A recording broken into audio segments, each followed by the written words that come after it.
네, 이 시간 우리 아는 공동체에게 주시는 말씀을 보겠습니다. 아는 공동체에 주시는 말씀은 신명기 28장 1절에서부터 14절까지 말씀입니다. 이 말씀을 우리 다 같이 합독하도록 하겠습니다. 내가 내 하나님 여호와의 말씀을 삼가 듣고 내가 오늘 내게 명령하는 그의 모든 명령을 지켜 행하면 내 하나님 여호와께서 너를 세계 모든 민족 위에 뛰어나게 하실 것이라. 내가 내 하나님 여호와의 말씀을 청종하면 이 모든 복이 내게 임하며 내게 이르리니 성읍에서도 복을 받고 들에서도 복을 받을 것이며 내 몸의 자녀와 내 토지의 소산과 내 짐승의 새끼와 소와 양의 새끼가 복을 받을 것이며 내 광주리와 떡반죽 그릇이 복을 받을 것이며 내가 들어와도 복을 받고 나가도 복을 받을 것이니라. 여호와께서 너를 대적하기 위해 일어난 적군들을 내 앞에서 패하게 하시리라. 그들이 한 길로 너를 치러 들어왔으나 내 앞에서 일곱 길로 도망하리라. 여호와께서 명령하사 내 창고와 내 손으로 하는 모든 일에 복을 내리시고 내 하나님 여호와께서 내게 주시는 땅에서 내게 복을 주실 것이며 여호와께서 내게 맹세하신 대로 너를 세워 자기의 성민이 되게 하시리니 이는 내가 내 하나님 여호와의 명령을 지켜 그 길로 행할 것임이니라. 땅의 모든 백성이 여호와의 이름이 너를 위하여 불리는 것을 보고 너를 두려워하리라.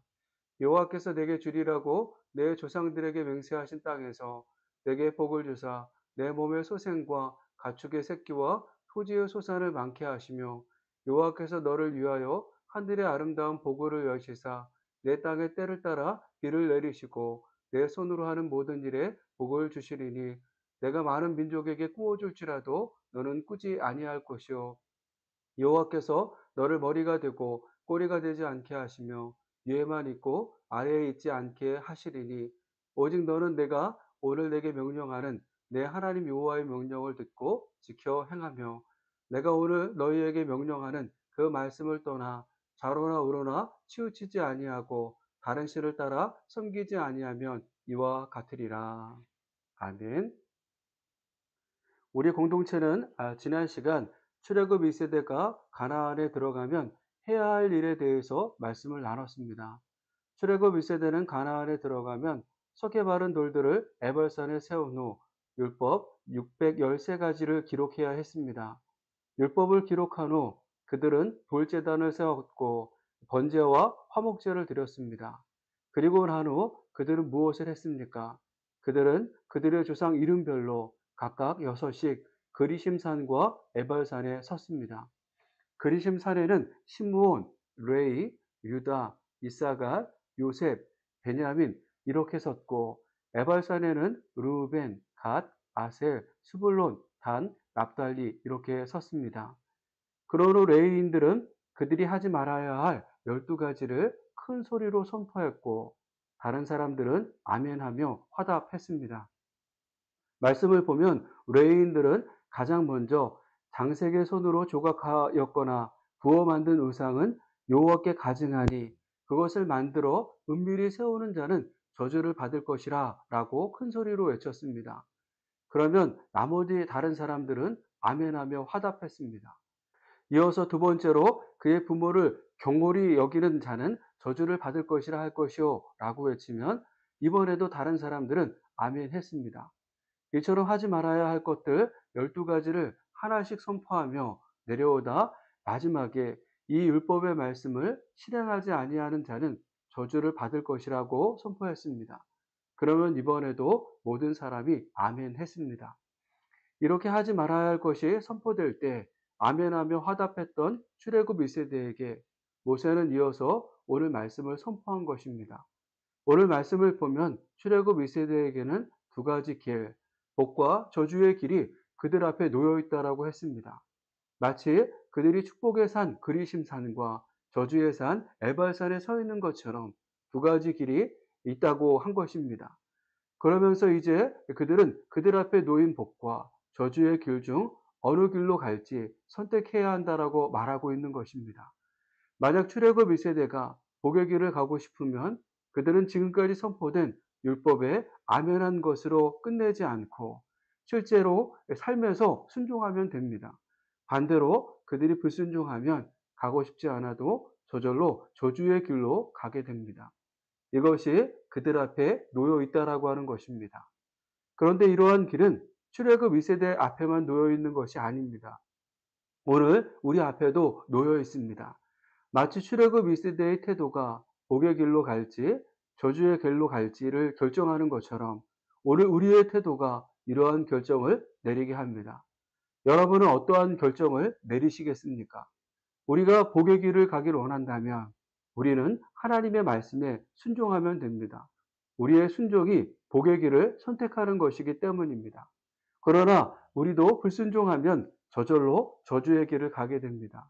그렇다면 이처럼 우리 인생의 삶을 결정짓는 순종을 우리는 어떻게 할 수 있을까요? 그러면서 이러한 순종을 했을 때 우리는 어떤 복된 인생이 될까요? 오늘 말씀을 통해서 살펴보는 시간을 갖도록 하겠습니다. 첫 번째로 우리는 말씀을 귀담아 들을 수 있어야 순종할 수 있습니다.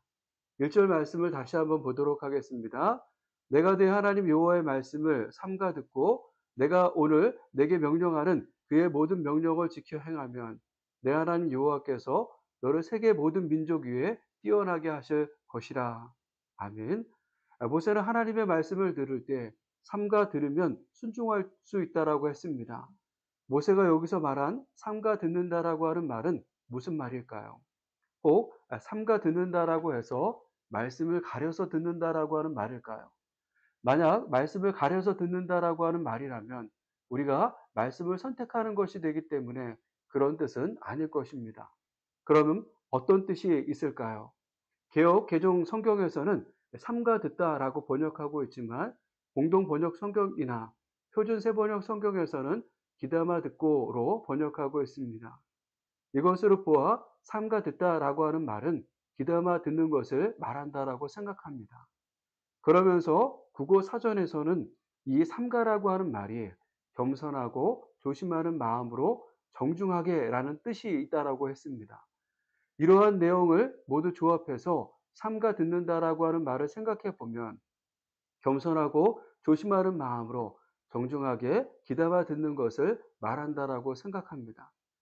그렇기에 모세가 삼가 들어야 순종할 수 있다라고 한 말은 우리가 하나님의 말씀을 겸손하고 조심하는 마음으로 정중하게 귀담아 들으면 순종할 수 있다라고 한 것입니다. 생각해 보면 우리는 모두 청각 장애를 가지고 있지 않다면 여러 통로로 여러 소리를 듣습니다. 특별히 미디어가 발달된 사회에서 생활하고 있어서 수많은 통로를 통해 다양한 소리를 듣게 됩니다. 이처럼 여러분들은 여러 통로로 다양한 소리를 듣고 있는데 들려진 소리를 모두 귀담아 들으시나요? 모든 소리를 귀담아 듣지는 않으실 것입니다. 분명 어떤 소리는 귀담아 들으시겠지만 어떤 소리는 흘려 듣듯 들으실 것입니다. 그렇다면 여러분들은 어떤 소리를 귀담아 듣고 어떤 소리는 흘려 들으시나요? 저를 돌아보면 저는 저의 관심사에 따라 어떤 소리는 귀담아 듣고 어떤 소리는 흘려 듣습니다. 요즘 저의 관심사는 설교에 있습니다. 설교에 관심이 있어서 저는 어떻게 하면 제 설교가 좋은 설교가 될 수 있을까라는 질문을 종종 합니다. 이 질문에 답을 찾기 위해 고민하면서 인터넷 검색을 해보니까 유튜브에 설교학에 관한 여러 강의가 올라온 것을 발견할 수 있었습니다. 제가 그 다음에 어떻게 했을까요? 가장 먼저 저에게 도움이 되는 영상이 있을까 살폈습니다. 살펴보니까 정말 좋은 영상이 많았습니다.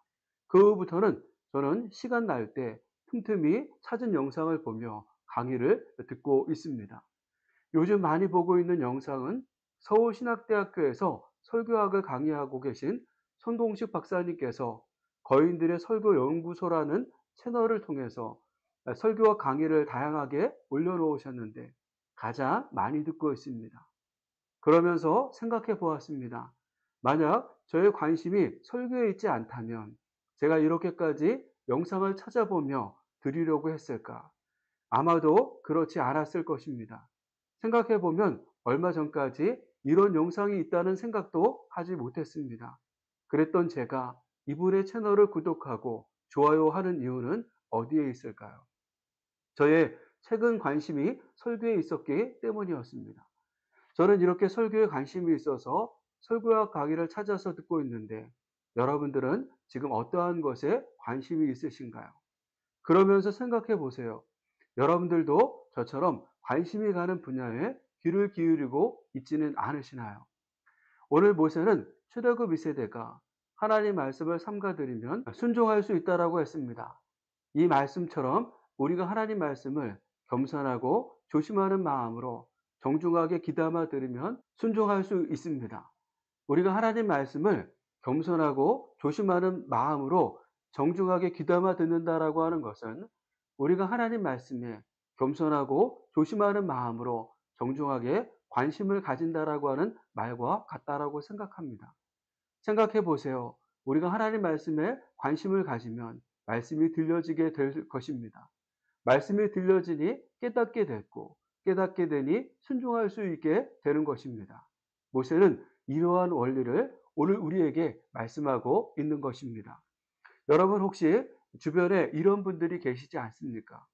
오랜 세월 교회를 다녔다가 지금은 교회를 다니지 않는다라고 하면서 교회에 대해서 말하지 말아 달라고 하시는 분들 계시지 않나요? 이런 분들을 보면 종종 이런 생각을 하게 됩니다. 교회를 그렇게 사랑했던 분이 어떻게 교회를 떠나게 되셨을까? 여러분, 이분들이 왜 교회를 떠나게 되었을까요?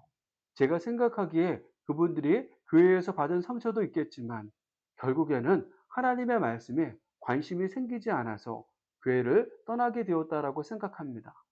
하나님 말씀에 관심이 생기지 않으니 말씀이 들려질 수 없고 말씀이 들려지지 않으니 깨닫는 것도 없고 그렇게 교회만 다니다 결국에는 교회에서 받은 상처를 이기지 못하고 교회를 떠났다라고 생각합니다.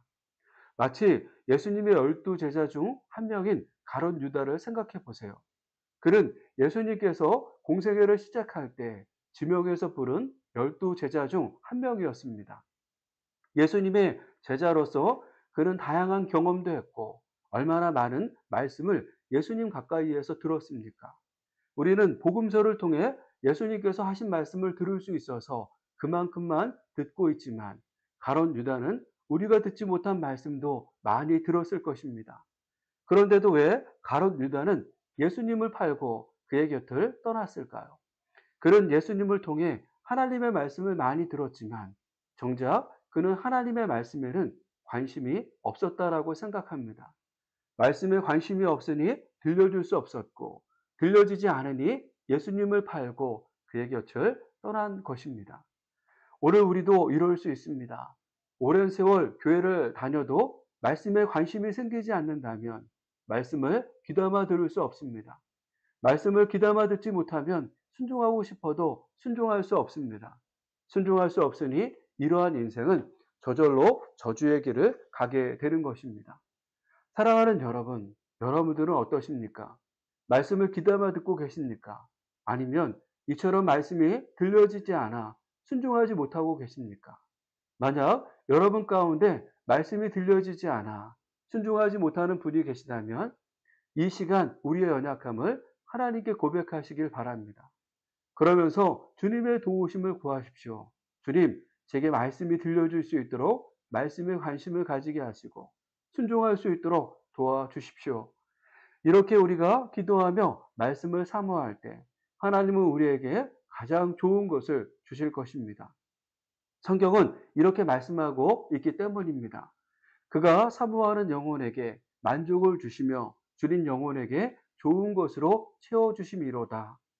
이렇게 말씀에 대해 사모하며 기도하는 자에게 하나님은 좋은 것을 주신다라고 하셨습니다. 그렇다면 말씀을 사모하는 자에게 좋은 것은 무엇을 말하는 것일까요? 성경은 우리가 기도하며 말씀을 사모할 때 말씀을 귀담아 듣는 정도가 아니라 말씀을 찬송할 수 있게 된다라고 하시면서 이것이 좋은 것이라고 하셨습니다. 말씀을 귀담아 듣는 일도 귀하지만 말씀을 찬송하는 일은 더 귀한 일입니다. 시편 기자는 이렇게 고백했습니다. 내가 하나님을 의지하여 그의 말씀을 찬송하며 여호와를 의지하여 그의 말씀을 찬송하리이다. 시편 56편은 다윗의 시이면서 절망 가운데서도 기쁨을 노래한 시입니다. 시의 제목을 보면 다윗이 가드에서 블레셋인에게 잡힌 때에 지은 시라고 되어 있습니다. 우리가 잘 아는 것처럼 다윗은 자신을 죽이려는 사울 왕을 피해 블레셋 땅 가드에 피신했다가 블레셋인들에게 잡혀 생각지 않은 위기를 만났습니다. 이때 다윗은 자신의 삶을 절망하지 않고 오히려 기쁨으로 노래했습니다. 다윗이 이렇게 할 수 있었던 것은 말씀처럼 그가 하나님을 의지했고 하나님의 말씀을 찬송할 수 있었기 때문이었습니다. 다윗은 우리보다 먼저 말씀을 사모하며 기도했고 하나님께서 주신 좋은 것을 누리는 삶을 살았던 것입니다. 사랑하는 여러분, 하나님은 오늘 우리가 당신의 말씀을 사모하며 기도하는 자에게 다윗처럼 말씀을 귀담아 듣는 정도가 아니라 그의 말씀을 찬송할 수 있게 된다라고 하십니다. 이렇게 그의 말씀을 찬송하는 자는 말씀을 귀담아 들을 뿐 아니라 그 말씀에 순종하게 되고 복된 길로 나아가는 인생이 되는 것입니다. 우리 아는 공동체가 다윗과 같이 이러한 은혜를 사모하고 누리는 공동체가 되기를 축복합니다. 두 번째로 우리가 순종할 때 하나님께서 약속하신 모든 복이 임합니다. 2절 말씀을 보도록 하겠습니다. 내가 내 하나님 여호와의 말씀을 청종하면 이 모든 복이 내게 임하며 내게 이르리니. 모세는 이 말씀처럼 내가 내 하나님 여호와의 말씀을 청종하면 이 모든 복이 내게 임하며 내게 이르리니라고 했습니다. 여기서 내가 내 하나님 여호와의 말씀을 청종하면이라고 되어 있어서 말씀을 잘 듣기만 하면 복이 임하는 것으로 생각할 수 있습니다. 이처럼 우리가 말씀을 잘 듣기만 하면 모든 복이 우리에게 임하는 것일까요? 아닙니다. 우리가 말씀을 잘 들었다면 거기서 멈춰서는 안 됩니다. 그 다음에 우리는 순종해야 합니다. 우리가 순종할 때 모든 복이 우리에게 임하는 것입니다. 왜냐하면 개역 개정 성경에서는 여호와의 말씀을 청종하면이라고 번역하고 있는데 다른 번역 성경에서는 말씀을 순종하면이라고 번역하고 있기 때문입니다. 그렇다면 우리가 하나님의 말씀을 순종하면 모든 복이 임한다라고 했는데 하나님께서 순종하는 자에게 주시는 복은 무엇입니까? 이후 말씀들을 보면 가장 먼저 3절의 말씀에서 성읍에서도 복을 받고 들에서도 복을 받을 것이라고 하였습니다. 이 말은 많은 사람이 알 수 있도록 공개적으로 큰 복을 받는다라고 하는 말입니다. 그러면서 4절에서 5절까지 말씀에서는 하나님의 말씀대로 사는 자는 가정과 재산에도 복이 임한다라고 했고 7절에서는 언제나 하나님의 보호와 위로를 받는다라고 했습니다. 생각해 보십시오. 우리가 잘 아는 것처럼 이스라엘은 훗날 수많은 나라의 침공을 받습니다. 애굽이 공격해 오기도 하고 바벨론이 공격해 오기도 합니다. 이처럼 이스라엘이 여러 나라의 공격을 받는 것은 나라의 위치가 열국 사이에 있기 때문입니다. 이러한 그들에게 하나님은 그분의 말씀을 순종하면 어떠한 원수가 그를 공격할지라도 하나님께서 물리쳐 주시고 회방과 멸시를 제거해 주시겠다라고 하신 것입니다.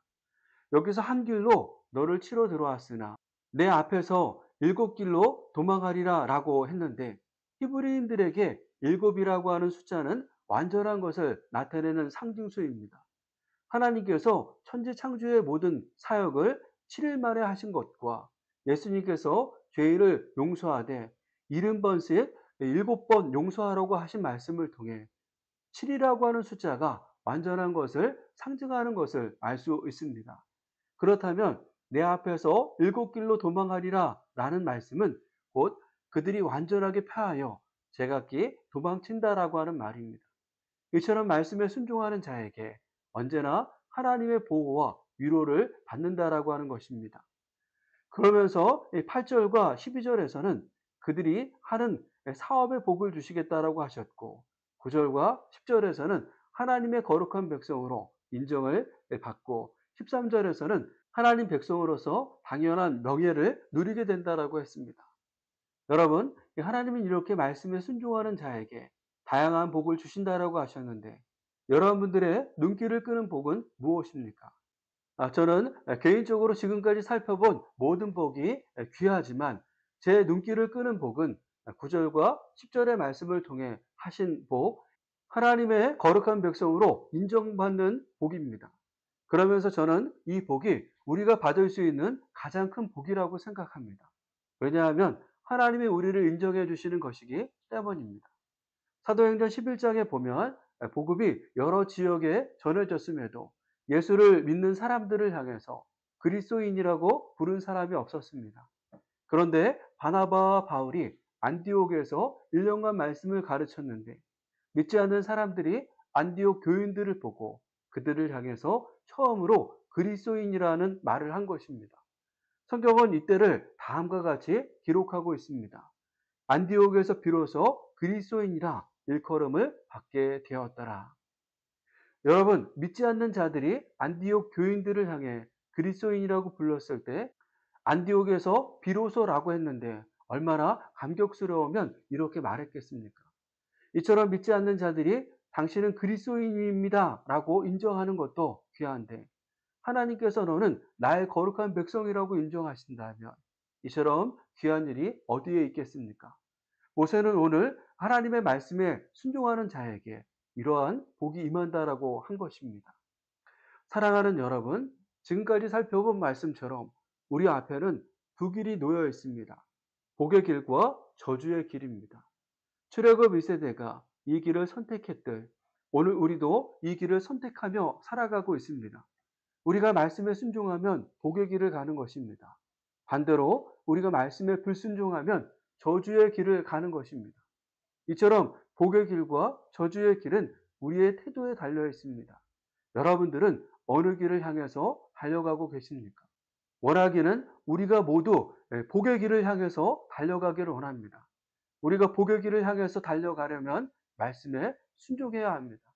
말씀에 순종하려면 말씀을 귀담아 들어야 합니다. 그러면서 말씀을 사모하며 간절히 구하는 자에게 말씀을 귀담아 듣는 정도가 아니라 그의 말씀을 찬송하게 됩니다. 이러한 인생들에게 하나님은 모든 복이 임할 것이라고 하시면서 하나님의 거룩한 백성으로 인정받게 될 것이라고 하셨습니다. 그러면서 생각해 보세요. 우리는 이러한 하나님의 음성을 듣지만 정작 우리의 삶을 돌아보면 말씀에 순종하는 일이 얼마나 어렵습니까? 이러할 때 우리는 어떻게 해야 할까요? 예수님을 생각해 보십시오. 예수님은 우리의 죄를 위해 조금 후 십자가에 달리셔야 했습니다. 그 고통이 얼마나 큰지를 아셨던 예수님은 말씀에 순종하기 위해 어떻게 하셨습니까? 예수님은 겟세마네 동산에 땀이 핏방울이 되기까지 간절하게 기도하셨습니다. 오늘 우리도 말씀에 순종하려면 기도로 주님의 도우심을 구해야 합니다. 우리의 인생은 주님의 도우심 없이는 아무것도 할 수 없기 때문입니다. 이러한 은혜가 깨달아지는 아는 공동체가 되기를 축복합니다.